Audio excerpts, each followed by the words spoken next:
90 రోజుల కోర్సు పూర్తి చేస్తే చాలు 100% ప్లేస్మెంట్ సపోర్ట్ తో సాఫ్ట్వేర్ జాబ్ మీ సొంతం. వెంటనే కోడ్ జ్ఞాన్ డెస్టినేషన్ ని సంప్రదించండి. హలో అన్వర్ గారు. Hi sir. సో ప్రీవియస్ వీడియోలో 3 టిప్స్ చెప్పడం జరిగింది. చాలా మంచి టెక్నిక్స్ అవి చాలామందికి ఉపయోగపడేటువంటి ప్రాక్టికల్గా కూడా అప్లై చేసుకోవడానికి. అంటే మన విశుద్ధి చక్రతోటి మనం ఏదైతే మనస్ఫూర్తిగా అనుకుని బయటికి వదులుతామో యూనివర్స్ని కనెక్ట్ అవ్వడానికి అవకాశం ఉండేలాగా ఉందన్నమాట. ఇంటింటికి లా ఆఫ్ అట్రాక్షన్. సో ఈ వీడియోలో ఏం చెప్తున్నారు? ఎస్, ఈ వీడియోలో చెప్పే ముందు నన్ను చాలామంది అడుగుతున్నారు, అన్వర్ నువ్వు ఇంకా ఎందుకు ఇన్ని వీడియోస్ చేస్తున్నావు అని. అంటే నాకు ఒక కళ ఉంది. ఏంటంటే మీ కళ నిజం చేయడమే నా కళ. మళ్ళీ చెప్తున్నానండి, మీ కళ నిజం చేయడమే నా కళ. సో అంటే ఎందుకు ఇంకా ఎక్కువ వీడియోస్ చేస్తున్నానంటే, ఎక్కువ మందికి నేను రీచ్ అయితే నా టార్గెట్ ఒకటే, ఎక్కువ మంది రీచ్ అవ్వాలంటే ఎక్కువ వీడియోస్ చేయాలి. సో ప్రతి వీడియో, ఎందుకంటే చాలామంది సార్ ఈ వీడియో మాకు నచ్చింది, ఈ వీడియో మాకు బాగా కనెక్ట్ అయింది అని చెప్పేసి. ఎందుకంటే ఒక్కొక్క వీడియో ఒక్కొక్క ఎగ్జాంపుల్స్ ఉంటాయి, అంటే మళ్ళీ రిపీట్ ఎక్కడ అవ్వకుండా.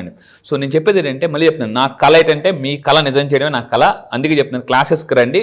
మీ కళ కాదు, మీ కళలను నిజం చేయడం కూడా నా కళ, నేను ప్రూవ్ చేసి చూపిస్తాను. సో అయితే ఈ చెప్పే వీడియోలు ఏంటంటే, నేను ఇంతకుముందు చెప్పా, డబ్బు అనేది ఒక పాజిటివ్ ఎనర్జీ అండి. డబ్బు అనేది ఒక పాజిటివ్ ఎనర్జీ. డబ్బు మనకు రావాలి అంటే మన మైండ్లో నెగిటివ్ ఎనర్జీ ఉండకూడదు, ఇంట్లో నెగిటివ్ ఎనర్జీ ఉండకూడదు. సో ఒకవేళ మైండ్లో నెగిటివ్ ఎనర్జీ ఉన్నా ఇంట్లో నెగిటివ్ ఎనర్జీ ఉంటుంది, ఇంట్లో నెగిటివ్ ఎనర్జీ ఉన్నా కూడా మైండ్లో. ఈ రెండు, ఇంట్లో నుంచి ఒంట్లో నుంచి బయటకు వెళ్ళిపోవాలి నెగిటివ్ ఎనర్జీ. సో ఇప్పుడు నేనేం చెప్తానంటే, ప్రతి వస్తువు కూడా ఒక ఎనర్జీ క్యారీ చేస్తుంది. ఫర్ ఎగ్జాంపుల్ చూడండి, నేను ఫర్ ఎగ్జాంపుల్ ఈ పెన్ చూపిస్తున్నాను. ఈ పెన్ పట్టుకున్నప్పుడు నాకు ఒక ఎనర్జీ ఉంటుంది. ఎందుకంటే నేను అబ్బా మంచి కలర్ పెన్ వాడుతున్నానని చెప్పేసి. అదే కలర్. సో గోల్డ్ సింబల్ ఏంటంటే అబండెన్స్. నేను కూడా అందరూ చెప్తాను, మీరు గోల్డ్ కలర్ పెన్ వాడండి. చాలామంది ఏం చేస్తుంటారు అంటే మామూలు పెన్స్ వాడుతుంటుంటారు. ప్రతి వస్తువు, ప్రతి మనిషి ఒక ఎనర్జీ. కొంతమందిని చూస్తే ఎనర్జీ వస్తుంది, కొంతమంది చూస్తే ఎనర్జీ పోతుంది. సో అందువల్ల నేను చెప్పేది ఏంటంటే, మీరు నా క్లాసెస్కి వచ్చిన తర్వాత చాలామంది అక్కడికి వస్తుంటారు. అక్కడ బ్రేక్అవుట్ రూమ్స్, ఇప్పుడు నిన్న ఒక క్లయింట్ చెప్పారు, సార్ మీ బ్రేక్అవుట్ రూమ్ వల్ల మాధవి గారు నన్ను వచ్చారండి. సో మనం 5 కోట్లు పెట్టి షాపింగ్ మాల్ పెట్టి రావడం, నేను వచ్చారు. వాళ్ళ అమ్మాయికి క్యూర్ అయింది అనమాట. ఎప్పటి నుంచి ఉన్న హెల్త్ ప్రాబ్లం ఈ లా ఆఫ్ అట్రాక్షన్ టెక్నిక్స్ వల్ల క్యూర్ అయింది. అది కూడా ఎలాగా, మళ్ళీ ఇంకొక మాధవి గారు అని చెప్పేసి ఆవిడ హీలింగ్ చేస్తారు. సో ఈ బ్రేక్అవుట్ రూమ్స్లో ఒక్కొక్కరు ఫ్రెండ్స్ అయ్యడం వల్ల, సార్ మాకు అమ్మాయికి 7 సంవత్సరాలు బట్టి ఉన్న ప్రాబ్లం క్లియర్ అయిపోయింది, అది కూడా మీ వల్లే అని చెప్పారు. చాలా సంతోషం అనిపించింది, చాలా హ్యాపీ అనిపించింది. రీసెంట్గా మనకు సంక్రాంతికి వస్తున్న సినిమాలో ఒక యాక్టర్ ఉన్నారు, అంటే పోలీస్ ఆఫీసర్గా, what a energy, what a script అని అంటారు కదా. అలాగా ఇప్పుడు 17th బ్యాచ్ రవి గారు అని ఒక అతను ఉన్నారు. అతను కూడా నేను ఫీడ్బ్యాక్ ఇస్తూ, what a classes, what a energy sir అని అంటుంటే, అంటే మనం పడిన కష్టం అంతా కూడా అలాంటి ఫీడ్బ్యాక్ విన్నప్పుడు పోతుందండి. అప్పుడప్పుడు నేను ఇలాంటి వీడియోస్ చేస్తున్నప్పుడు చాలా స్ట్రెస్ అనిపిస్తుంది, నిద్ర ఉండదు ఎక్కువ. కానీ ఒకటే అనిపిస్తుంది, ఈ ఒక్కొక్క టెక్నిక్ కొంతమంది జీవితాలు మార్చవచ్చు. అందుకే ఈరోజు ఈ వీడియోలో 7 వస్తువులు మీ ఇంట్లో పెట్టుకుంటే అదృష్టం వస్తుంది, దరిద్రం వెళ్ళిపోతుంది. సో అంటే ఇక్కడ ఏం చేయాలి అని అంటే, ఫస్ట్ ఆఫ్ ఆల్ ఏ వస్తువు మీ ఇంట్లో ఉంటే 7 వస్తువులు గుర్తుపెట్టుకోండి. 7 వస్తువులు ఉండాలి కంపల్సరీగా. సో ఏంటంటే కుబేరుడు, ఆల్రెడీ ఇప్పుడు కుబేర బ్యాచ్ రన్ అవుతుందండి. చాలా మంది కుబేర్లు అయిపోయారు, వాళ్ళు కూడా మనకు త్వరలో వచ్చి రిజల్ట్స్ చెప్తారు. సో ఈశాన్య దిశలో జాగ్రత్త ఉంది. ఈశాన్య దిశలో కుబేరుడు విగ్రహాన్ని మీరు పెట్టుకుంటే, సో ఏమవుతుందంటే, అందుకే చెప్తున్నాను, దశ మారాలి అంటే దిశ మారాలి. అంటే ఏ దిశలో కొన్ని వస్తువులు పెడితే దశ మారుతుందని నేను క్లాసెస్లో చెప్తుంటాను అనమాట. సో కుబేరుని ఈ డైరెక్షన్లో కానీ మీరు పెట్టుకుంటే, సో ఏమవుతుందంటే ఎనర్జీస్ పాజిటివ్గా ఫ్లో అవుతాయి. చాలా మంది తప్పడు అంటే, పాజిటివ్గా ఉన్న ఎనర్జీని నెగిటివ్ ప్లేస్లో పెడతారు. దానివల్ల ఏమంటే రివర్స్ కొట్టేస్తుంది అనమాట. రివర్స్ కొట్టేస్తుంది. కొంతమందికి అందుకే చూడండి, కొంతమంది ఇల్లు కలిసిరావు. కొంతమంది ఇంట్లోకి వెళ్ళిన తర్వాత అసలు అదృష్టం కలిసి వచ్చి చాలా ఫాస్ట్ కోటీసులు అయిపోతారు. కొంతమంది ఎలా ఉంటారంటే, కొన్ని ఇంట్లోకి వెళ్ళిన తర్వాత సో వాళ్ళు ఏం చేస్తుంటారంటే, వస్తువులు కానీ అక్కడ ఉన్న ఎనర్జీ సరిగ్గా పనిచేయకపోవడం వల్ల నెగిటివ్ ఎఫెక్ట్ కొట్టేస్తుంది అనమాట. So number 1. నెంబర్ 2, ఏ వస్తువు పెట్టుకోవాలి? సో అందరికీ తెలుసు, సో డబ్బు అంటేనే లక్ష్మీదేవి. సో లక్ష్మీదేవి అమ్మవారిని మీరు అక్కడ కూడా ఇంట్లో పెట్టుకోవడం వల్ల పూజ చేయాలి. చాలామంది ఏం చేస్తుంటారంటే, ఇంట్లో దేవుడి గది ఉంటుంది. ఆ దేవుడి గదిలో పువ్వులు వాడిపోయి నలిగిపోయి ఉంటాయన్నమాట. ఎప్పుడో వారానికి ఒకసారి క్లీన్ చేస్తుంటారు. సో మీ ఇంట్లో ఏ ప్లేస్ అయినా ఎలా ఉన్నా ఓకే, కానీ దేవుడి గది మాత్రం నీట్గా ఉంచుకోండి. అప్పుడు మీకు మంచి ఎనర్జీస్ వస్తాయి. లేకపోతే ఏమవుతుందంటే నెగిటివ్ జరుగుతుంటుంది అనమాట. నేను కొంతమందిని చూసినప్పుడు అర్థమైంది, వాళ్ళ ఇంట్లో దేవుడి గది ఉంటుంది. ఆ పువ్వులు ఉంటారు కదా, గులాబీ పువ్వులతో జనరల్గా పూజిస్తుంటారు, సంథింగ్ చామంతి పూలు అవన్నీ కూడా. ఆ పువ్వులు బాగా వాడిపోయి ఎప్పటికప్పుడు దేవుడి గది మాత్రం నీట్గా ఉంచుకోవాలండి. అక్కడ పెట్టే ప్రతి వస్తువు చాలా నీట్గా ఉంచుకోవాలి. అండ్ ఇప్పుడు మనం జనరల్గా ఏం చేస్తామంటే, మనం ఇది వెలిగిస్తాం, అగరబత్తి వెలిగిస్తాం. ఆ అగరబత్తి కొంతమంది ఏం చేస్తుంటే, డైలీ అది క్లీన్ చేయకుండా అదే అగరబత్తి డబ్బాలో, అంటే లైక్ దీంట్లో స్టాండ్లో పెట్టేస్తుంటుంటారు. అదేమవుతుందంటే పౌడర్ పడి పడి పడి పడి సో ఏమవుతుందంటే, ఇవంతా కూడా నెగిటివ్ ఎనర్జీ. సో నేను అందుకే చెప్తానండి, మీరు ఇంట్లో మీరు ఫర్ ఎగ్జాంపుల్ ముస్లిం అయినా క్రిస్టియన్ అయినా హిందూ అయినా మీ దేవుడిగా ఏదైతే ఉందో దాన్ని చాలా పవిత్రంగా నీట్గా పెట్టుకుంటే అక్కడే కూర్చొని మీరు ఎక్కువ మెడిటేషన్ చేయమని చెప్తాను. అప్పుడు ఏమవుతుందంటే పాజిటివ్ ఎనర్జీస్ వస్తాయి. సో మీరు ఫర్ ఎగ్జాంపుల్ ఏ దేవుడిని అయితే పూజిస్తున్నారో ఆ విగ్రహాన్ని ఎదురుగా మీరు కానీ మెడిటేషన్ చేస్తే ఆ విగ్రహం నుంచి బ్లెస్సింగ్స్ వస్తున్నట్టు రేస్ వస్తున్నట్టు మీరు ఊహించుకుంటే నిజంగా వస్తుంది. చాలా మత గ్రంథాలు చదివిన తర్వాత నాకు అర్థమైంది ఏంటంటే అక్కడ ఏం రాసిందంటే మీరు నా నుంచి ఏమి వస్తుందని ఆశిస్తారో అది నేను ఇస్తాను. అంతే, దేవుడా నాకు మంచి పాజిటివ్ ఎనర్జీ ఇవ్వు అని అడిగాను అనుకోండి, వచ్చేస్తుంది. నేను క్లాసెస్లో చెప్తానండి, ఆస్కింగ్ కింగ్ అవ్వాలంటే ఆస్కింగ్ అంటే ఆస్కింగ్లోనే కింగ్ ఉంది. అవును. సో కానీ చాలా మంది అడగడంలో ఫెయిల్ అయిపోతుంటారు అనమాట. అది క్లాసెస్కి వచ్చిన తర్వాత సూపర్ ఎగ్జాంపుల్ చెప్తాను. దేవుడు మీ దగ్గరికి వచ్చేస్తే, నేను మళ్ళీ చెప్తానండి, ఇప్పుడు మీకు ఒక క్వశ్చన్ ఇస్తాను. ఓకే, దేవుడు మీ ముందుకు వస్తే కింద కామెంట్ బాక్స్లో టైప్ చేయండి, ఒకే ఒక కోరిక అడిగితే మీరు ఏమని కోరుకుంటారో కింద కామెంట్ బాక్స్లో టైప్ చేయండి. మళ్ళీ చెప్తానండి, సో మీరు నా క్లాసెస్కి రండి, ఈరోజు కామెంట్ బాక్స్లో మీరు టైప్ చేయండి, నా క్లాసెస్కి వచ్చిన తర్వాత మీరు కోరుకున్నది రైట్ ఆర్ రాంగ్ నేను ప్రూవ్ చేసి చూపిస్తాను. సో మళ్ళీ చెప్తున్నాను, ఇప్పుడు నాకు క్వశ్చన్ ఏంటంటే మీ అందరికీ కూడా దేవుడు మీ దగ్గరికి వచ్చి ఒకే ఒక కోరిక అడిగితే మీరు ఏమని కోరుకుంటారో కింద కామెంట్ బాక్స్లో టైప్ చేయండి. సో ఇదండి సెకండ్ అనమాట. థర్డ్ ఏంటంటే థర్డ్ ఏ వస్తువు ఉంటే అంటే you go for any shopping malls, restaurants, అక్కడ ఖచ్చితంగా ఎక్వేరియం ఉంటుంది. ఆ ఎక్వేరియంలో కూడా నేను ఏమంటానంటే మీరు ఏం చేయాలంటే ఒక చిన్న ఎక్వేరియం కొనుక్కోండి. మీ ఇల్లు ఎంత చిన్నగా ఉన్నా కూడా ఒక ఎక్వేరియం కొనుక్కొని గోల్డ్ కలర్, మళ్ళీ చెప్తున్నాను, గోల్డ్ కలర్ ఫిషెస్ ఉంటే మీరు అక్కడ పెట్టుకోండి. ఏమవుతుందంటే ఆ ఫిషెస్ ఎప్పుడు కూడా ఈవెన్ చాలా దానికి కూడా అంటే ఫిషెస్ సింబల్ కూడా ఉంటాయండి. ఫిష్ ఏం చేస్తుందంటే అంటే మీరు దానికి ఫుడ్ పెట్టడం అవన్నీ చేయడం వల్ల ఏమవుతుందంటే అందులో పాజిటివ్ అని జనరేట్ అవుతుంది. ఏ ఇంట్లో ఒక మంచి గోల్డెన్ కలర్ ఫిషెస్ పెట్టి చిన్న ఎక్వేరియం పెట్టుకుంటారో ఆటోమేటిక్గా మీ ఇంట్లో ప్రశాంతత అండ్ పాజిటివ్ అనేది జనరేట్ అవుతుంది. This is the third thing. First ఏమన్నా కుబేరుడు, లక్ష్మీదేవి, మూడోది చేపలే, అది కూడా aquarium golden colour fishes. And fourth object ఏంటి? శంఖం. అందుకే చూడండి, జనరల్గా ఒకప్పుడు యుద్ధానికి అంటే విజయ శంఖం పూరించి అంటారు కదా, కమాన్ విజయ శంఖం పూరించండి అంటారు కదా, విజయ శంఖం. అంటే ఇప్పుడు ఏమవుతుందంటే శంఖంలో మనం ఫర్ ఎగ్జాంపుల్ ఒక శంఖం కొనండి, ఆ శంఖాన్ని పట్టుకుని మీరేమవ్వాలి, నేను కోటేశ్వరుని అవ్వాలని చెప్పి ఫున్ ఊదారు అనుకోండి, అంటే ఊతారు కదా అని సౌండ్ వస్తుంది, అంటే ఆ ఎనర్జీని మీరు యూనివర్స్లోకి పంపిస్తున్నారు. అంటే శంఖం ఇంట్లో పెట్టుకోవడం వల్ల కూడా నెగిటివ్ ఎనర్జీ పోతుంది, పాజిటివ్ ఎనర్జీ వస్తుంది. అయితే ఏం చేయాలి? శంఖం పట్టుకున్నానంటే శంఖం ఊదడమే. ఏం చేయాలి? నేను కోటేశ్వరుని అవ్వాలి అని చెప్పేసి ఒక విజయ శంఖం ఊదించాలన్నమాట, పూరించాలి.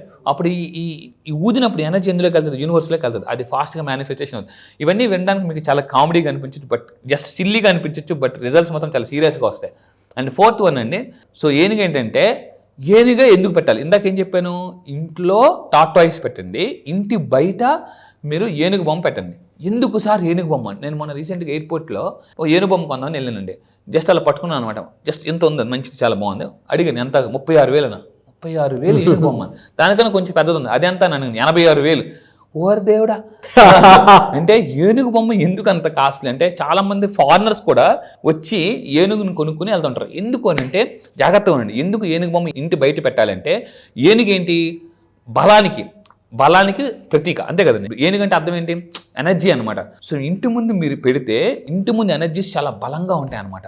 అందుకే ఈరోజు మీరు కొన్ని షాపింగ్ మాల్స్, నేను పేర్లు చెప్పను కానీ మీరు అబ్జర్వ్ చేయండి, ఈ షాపింగ్ మాల్ ఆ షాపింగ్ మాల్, మీరు దాని ముందు చూస్తే ఏనుగు బొమ్మలు కంపల్సరీగా ఉంటాయి. ఎంట్రన్స్లో ఉంటాయి, ఇంటి బయట కూడా ఉంటాయి. సో మీరు ఇంటి బయట చూడండి, ఇక్కడ ఏదైతే పిక్చర్ పెట్టానో అలాగే పెట్టండి.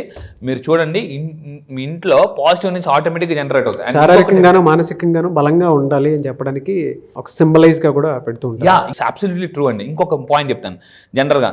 సో హిందూ మతం పరంగా తీసుకున్నా కూడా వినాయకుడు. సో వినాయకుడు తల ఎవరండి? వినాయకుడు తల ఎవరు? సో ఏనుగు తల కదా. సో అంటే వినాయకుడి యొక్క అంటే ఆల్మోస్ట్ ప్రతిరూపం అనమాట. సో ఇక్కడ బయట ఉన్నట్టే మీకు. అందుకే చాలా మంది ఇంటి ముందు ఏదైనా పూజ చేసేటప్పుడు కూడా ఫస్ట్ వినాయకుడికే చేసిన తర్వాత గుడ్ ఇది ఆఫ్ వినాయకుడు. సో మీరు తీసుకుంటే అంటే వినాయకుడు తల కూడా ఎవరండి? ఏనుగు. సో అంటే మంచి పాజిటివ్ ఎనర్జీ మీరు అట్రాక్ట్ చేయొచ్చు. సో ఇంటి ప్రధానం ద్వారా మీరు ఏనుగు బొమ్మ పెడితే పాజిటివ్ ఎనర్జీని మనం జనరేట్ చేసిన వాళ్ళు అవుతాం. నెక్స్ట్ ఇంకొకటి ఏంటంటే క్రిస్టల్స్. ఇవి కూడా కొన్ని రకాల క్రిస్టల్స్ ఉంటాయి. ఈ క్రిస్టల్స్ మీరు కొంతమంది చూడండి, మీరు ఎప్పుడైనా ఒక షాపింగ్ మాల్కి వెళ్తే పటిక ఉంటుంది, పటిక కరెక్ట్గా మనీ కౌంటర్ దగ్గర నేను అబ్జర్వ్ చేస్తాను అనమాట, వీళ్ళు ఏమేమి వాడుతున్నారని చెప్పేసి. ఇప్పుడు చాలామంది ఏం చేస్తున్నారు? కుబేరుడు బొమ్మ పెడుతున్నారు, అట్ ద సేమ్ టైం పటిక కూడా పెడుతున్నారు. పటిక ఏం చేస్తుందంటే మీ ఇంటి ఎంట్రన్స్లో ఒక పటిక బొమ్మ పెట్టుకోండి. ఇంటి ఎంట్రన్స్ అంటే గుమ్మం దాటిన తర్వాత పటిక ఏం చేస్తుందంటే నెగిటివ్ ఎనర్జీని గ్రాస్ చేస్తుందండి, నెగిటివ్ ఎనర్జీ. ఇలాంటి కొన్ని చాలా టెక్నిక్స్ నేను క్లాసెస్లో, ఇవి జస్ట్ ట్రైలర్ మాత్రమే, ఇలాంటి చాలా టెక్నిక్స్ నేను క్లాసెస్ చెప్తాను. సో ఏ క్రిస్టల్స్ వాడితే మనలో ఉన్న నెగిటివ్ ఎనర్జీ బయటికి వెళ్ళిపోతుంది. అండ్ మీరు బయటికి మీతో పాటు వెళ్ళినప్పుడు ఏ క్రిస్టల్ క్యారీ చేయాలో కూడా నేను చెప్తాను అనమాట అది. అండ్ ఇంకా తీసుకుంటానండి తులసి. మీ ఇంటి హాల్లో ఎంట్రన్స్లో అట్ ద సేమ్ టైం హాల్లో పెట్టుకోవాలి. చాలామంది ఏవి పెట్టుకోవాలి, తులసి, రావి, మనీ ప్లాంట్ పాజిటివ్ ఎనర్జీని జనరేట్ చేస్తారు. రావి చెట్టు అనేది ఎక్కువ అంటే హైయెస్ట్ ఆక్సిజన్ జనరేట్ చేస్తుందండి. సో మనీ ప్లాంట్ మీ అందరికీ తెలుసు, ఇప్పుడు చాలా ఫేమస్. ఇప్పుడు పెద్ద పెద్ద షాపింగ్ మాల్స్ కూడా మనీ ప్లాంట్స్ అమ్ముతున్నారు. ట్రూ. హాల్లో పెట్టుకోవాలి. హాల్లో పెట్టుకోవడం ఎందుకు సార్ హాల్లో పెట్టాలి? జాగ్రత్తగా ఉండండి. హాల్లో అంటే మనం చాలామంది వచ్చి ఎక్కడ కూర్చుంటారండి, ఇంట్లో బెడ్రూమ్లోకి రారు. ఎవరైనా వచ్చినట్టు ఫస్ట్ హాల్లోనే కూర్చుంటారు. ప్రతి మనిషి ఇంట్లోకి వచ్చిన ప్రతి మనిషి ఒక ఎనర్జీని తీసుకొస్తారన్నమాట. ఒకవేళ నెగిటివ్ ఎనర్జీ అతనితో పాటు నెగిటివ్ ఎనర్జీ వస్తే ఈ మొక్కలు ఏం చేస్తాయంటే ఆ నెగిటివ్ ఎనర్జీని లాగేసుకుంటాయి. అంత పవర్ఫుల్ అనమాట. అందుకే నేను ఏం చెప్తానంటే, మీరు ఎక్కడైతే కొత్త వాళ్ళు మీ ఇంట్లోకి వచ్చినప్పుడు ఎక్కడైతే సోఫాలో కూర్చుంటారు కదా జనరల్గా, ఆ పక్కనే ఇవన్నీ పెట్టండి. పెడితే ఏమవుతుందంటే ఆటోమేటిక్గా ఎనర్జీస్ని ఆ పర్సనల్ నెగిటివ్ ఎనర్జీ వచ్చినా కూడా ఇవి తీసేసుకుంటాయి అనమాట. అది. అండ్ ఫైనల్గా నేను చెప్పేది ఒకటేనండి, వెంటిలేషన్ ఎంత ఎక్కువ ఉంటే మీ ఇంట్లో, అవసరమైతే కొంచెం ఎక్కువ రెంట్ అయినా పర్లే, లేదా ఎక్కువ కాస్ట్ అయినా పర్లే, మీరు ఇల్లు కొనాలన్నా ఇంట్లో ఒక రెంట్లో ఉండాలన్నా ఫస్ట్ ఆఫ్ ఆల్ వెంటిలేషన్ ఉన్న ఇంట్లో చూడండి. చాలామంది ఏం చేస్తారంటే ఇంటికి ఎందుకు అంత డబ్బులు పెట్టడం, వేస్ట్, ఆ డబ్బులు అది ఇంకెక్కడ ఇన్వెస్ట్ చేసుకుంటారు. కానీ నేను చెప్పేది ఏంటంటే, మీరు ఒంట్లోకి ఎంత డబ్బులైనా పెట్టండి. సో ఎంత వెంటిలేషన్ వస్తే అంత పాజిటివ్ ఎనర్జీ మీ ఇంట్లోకి జనరేట్ అవుతుంది. సో మీరు నిజంగా 7 టిప్స్ ఫాలో అయితే, yes I follow all the 7 techniques and follow అండి, లేదా 7 టిప్స్ అనండి. So I wish you all the best, have a wonderful life. నిజంగానే వండర్ఫుల్గా ఉన్నాయి టిప్స్ అయితే. ఎనీవేస్ ఫెంటాస్టిక్ అండి. Thank you so much Anwar గారు. Thank you sir. Thank you. Batch ఎప్పుడు ఉండే అవకాశం ఉంటుంది ఈసారి? ఎస్, జాగ్రత్తగా ఉండండి. చాలా మంది నాకు ఫోన్ చేసి అడుగుతున్నారు, సార్ ఎప్పుడని. మీరు నెక్స్ట్ బ్యాచ్లో జాయిన్ అవ్వాలంటే February 18th బ్యాచ్ జరుగుతుందండి. చాలా మంది ఎక్కడని అడుగుతున్నారు, కొంచెం దయచేసి జాగ్రత్తగా ఉండండి. దీన్ని ఇక్కడ కింద స్క్రోల్ అవుతున్న నెంబర్కి మీరు కాంటాక్ట్ అవ్వండి. నా టీం మొత్తం మీకు డీటెయిల్స్ ఇస్తారు. అండ్ ఎక్కడ జరుగుతుందంటే ఆన్లైన్లో జరుగుతుందండి. సో జూమ్, మీ అందరికీ తెలిసి ఇప్పుడు ప్రపంచం అంతా జూమ్లో ఉన్నారు. సో జూమ్లో ఆన్లైన్లో డైలీ మార్నింగ్ 5 to 7 అన్ని క్లాసెస్ ఉంటాయి. ఈసారి జరగబోయే February 18th batch all over the world వస్తున్నారు. ఇప్పటిదాకా చాలా మంది ఉన్నారు. ఒక్కసారి ఈ ఒక్క బ్యాచ్కి రండి. నేను మళ్ళీ చెప్తున్నా, మీ లైఫ్ సెటిల్ అయిపోవడం గ్యారంటీ. మీకు లైఫ్లో క్లారిటీ లేదా సార్, దేన్ని నమ్మాలి, నా లైఫ్ ఆల్రెడీ చాలా కష్టాలు పడ్డాను, ప్రాబ్లమ్స్ ఉన్నాయి, ఇలా రకరకాల కన్ఫ్యూజన్ వచ్చిన వాళ్ళకి ఫుల్ క్లారిటీ ఇస్తానండి. Just only February 18th date రాసుకోండి. 1+8 9 యూనివర్సల్ నెంబర్. ఆ రోజు మీ కెరియర్ కొత్తగా స్టార్ట్ చేస్తున్నారో దానికి నేను గ్యారంటీ. February 18th జరగబోయే బ్యాచ్ కూడా 18th బ్యాచ్. ఆ బ్యాచ్ పేరు కూడా మిలీనియర్ వైబ్స్. మళ్ళీ చెప్తున్నానండి, మిలీనియర్ వైబ్స్. నేను రీసెంట్గా ఒక పుస్తకం చదివాను. అంటే మన వైబ్స్ బట్టే మన లైఫ్ అనేది ఉంటుంది. ఏ వైబ్స్ మీరు మైండ్లో క్రియేట్ చేస్తే మీ లైఫ్లో అద్భుతాలు క్రియేట్ అవుతాయి. మళ్ళీ చెప్తున్నానండి, ఇఫ్ యు ఆర్ క్యూరియస్గా ఉంటేనే లైఫ్లో సక్సెస్ అవుతారు. ఈ వీడియో మీకు కనిపిస్తుందంటే ఇమీడియట్గా యాక్షన్ తీసుకోండి. Action makes millionaires. Yes, really fantastic అండి. Thank you sir. 18th batch, అది కూడా మిలీనియర్ వైబ్స్ బ్యాచ్. నేమ్కి తగ్గట్టు అదేదో అష్టైశ్వర్యాలుగా వచ్చేటువంటి యూనివర్సల్ నెంబర్ లాగా ఉంది. అవును. ఎనీవేస్ థ్యాంక్ యూ అండి. Thank you so much Anwar గారు. Thank you sir. Thank you.